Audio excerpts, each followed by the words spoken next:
It's easy to believe that the world is going to hell in a handbasket. I did a little bit of research online this week trying to find out where that expression comes from. And what I found out is it's kind of a mystery. Not much is known about it. It is definitely an American phrase or idiom. And the earliest that anybody has been able to find it in print is about 1850. But no one really knows where it comes from, what it means, literally, but the figurative sense is well known. It means the wheels have come off. It means Murphy's Law is in full effect, that anything that can go wrong has gone wrong. And it's easy to conclude that the world is going to hell in a handbasket. The last several months have been filled with the news of the atrocities of ISIS, of beheadings that seem to be intentionally, when the French invented the guillotine, it was for a painless execution. But these beheadings have been to make suffering as great as possible. And last week they burned a Jordanian pilot to death. War is continuing while under a ceasefire in the Ukraine. And there's dozens of conflicts around the world that don't even get reported in the news from day to day. You look at our country, whether you're a conservative or liberal or Republican or a Democrat, the one thing I think just about all of us can agree on is that our political process is broken. That almost nobody seems to really be trying to solve problems. Just blaming each other and trying to get reelected and raise more money. But nobody really seems to be trying to solve our problems. And the problems are plenty. In the past few days, there's been talk of an economic upturn. But it's still not a healthy economy. It's just maybe we've hit bottom. And maybe we're slowly coming up, but, college graduates this year aren't going to be bouncing into great jobs. If you look at the status of religion in the church in our country, there's not much of encouragement there. We live in a society that is increasingly secular and even hostile towards religion. And then within the churches,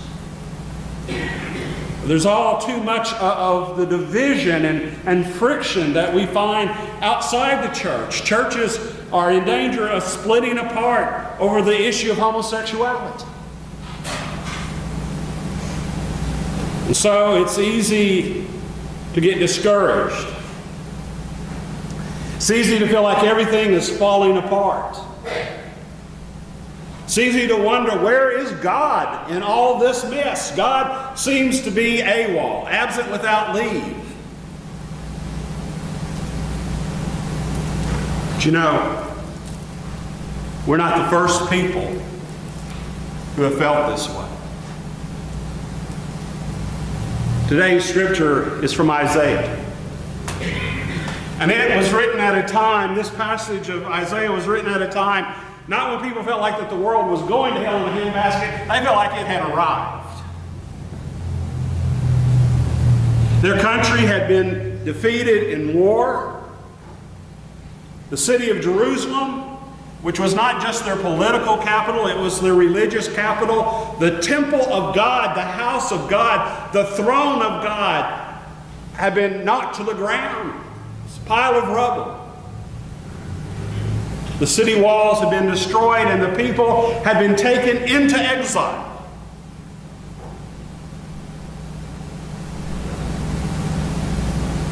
So it seemed to them that God had abandoned them. It seemed to them that God had not done right by them. that God had let them down. And it is to this situation that the prophet Isaiah said these words from the 40th chapter, verses 21 through 31. Have you not heard? Have you not known? Has it not been told to you from the beginning? Have you not understood from the foundation of the earth? It is He who sits above the circle of the earth, and its inhabitants are like grasshoppers, who stretches out the heavens like a curtain and spreads them like a tent to live in, who brings princes to naught and makes the rulers of the earth as nothing. Scarcely are they planted, scarcely sown, scarcely has their stem taken root in the earth, when He blows upon them and they wither, and the tempest carries them off like stubble. To whom will you compare me? Or who is my equal, says the Holy One? Lift up your eyes on high and see. Who created these, the stars? Who created these? Who brings them out? Who brings out their host and numbers them, calling them all by name? Because He is great in strength, mighty in power. Not one is missing.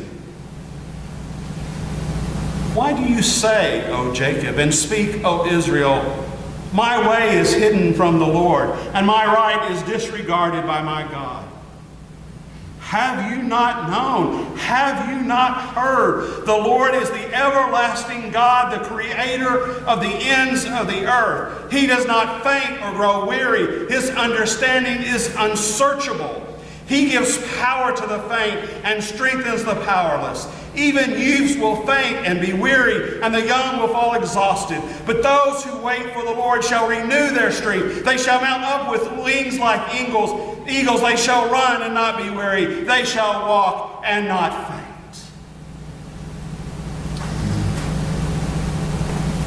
Isaiah says to the people that have grown discouraged, who think that God has forgotten them, he says, remember what you already know. Have you not heard? Have you not known? From the very beginning of the earth, from the laying of its foundations, have you not known that it is God who rules over the earth? Empires come and go. The Roman Empire, the Byzantine Empire, the British Empire, the American Empire, the Chinese dynasties, they all rise up and they fall away, and to God it's just a moment's time. God is not fazed by military power. God is not fazed by earthly power and might. It doesn't matter how much weaponry a nation has. God is still sovereign, and God is still in charge, and God is still judging the nations and ruling over the world. Have we not known this? Have we not heard this from the very beginning? Have we not known? Have we not heard from the very beginning that God is the creator of God, that He has made the heavens and the earth, that He has sovereignty over nature and over creation? God is not a careless God. There's not a star missing, and He knows the stars by name. Not a sparrow falls to the earth without God knowing it. And so Isaiah says to the people, why do you say God has forgotten us? Why do you say that God has not done right by us? Now, these are rhetorical questions. But note the spirit that they're answered in. One is a little dismay, kind of like when Jesus said to the disciples over and over again, "O ye of little faith." I mean, God is amazed at our lack of faith. That even though He has been the Creator God and rules over the earth and has delivered us time after time after time, the next time a crisis comes, we're in doubt. And so God's kind of dismayed. But He doesn't grow angry. He doesn't reject us. See, I've known many people that are afraid to admit to themselves, to admit to God, to admit to anybody else that they are having a spiritual crisis, that they are doubting God. They're afraid that God's going to smite them dead if they admit to any doubt or any weakness. But God's the one who created us. He knows that we're made from the dust of the earth. He knows our limitations. And so when we are discouraged, when we are doubting God, when we charge God with having forgotten us, we charge God with not doing right by us, God does not grow angry. Amazed, but not angry. And how does God respond to our doubt, to our lack of faith? By promising to be there for us. He says to the people of Israel, and He says to the people of the church, to the people of Black Mountain United Methodist Church, He says to all His children, have you not heard? Have you not known?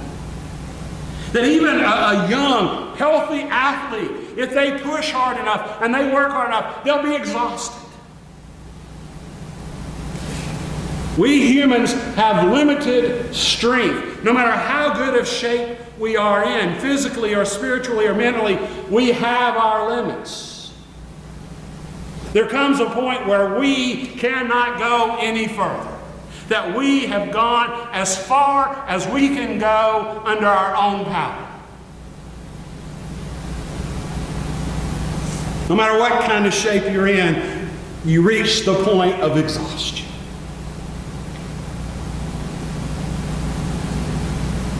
But God never gets tired. God never gets discouraged. God never says, oh, what am I going to do next?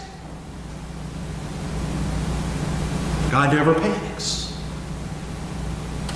God is in control.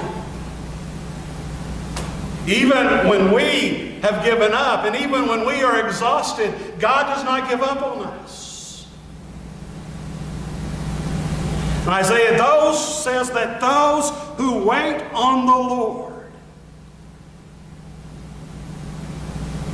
that those who wait on the Lord will soar like those with eagle's wings, that those who wait on the Lord will run and not grow weary, that those who wait on the Lord will walk and not get faint. This is not about human potential. It's not about the human spirit. It's about what God will do in us and for us and with us. When we can go no further, when our energy is exhausted, when we have no hope, when we have given up, God will do in us what we cannot do for ourselves. So, my friends, here is such good and wonderful news. This morning you may be feeling discouraged. You may feel exhausted. You may wonder where God has been. You may feel like God has not done right by you. And if you feel that way, you're in good company. That's how God's people feel frequently.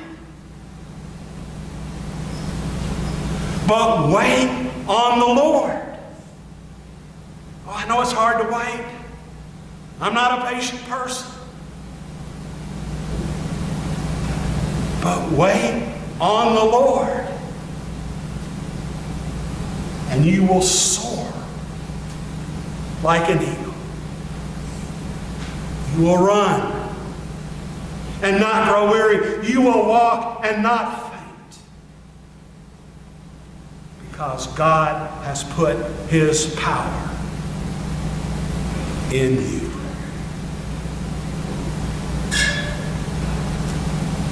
Have we not heard? Have we not known that our God is a mighty God? Thanks be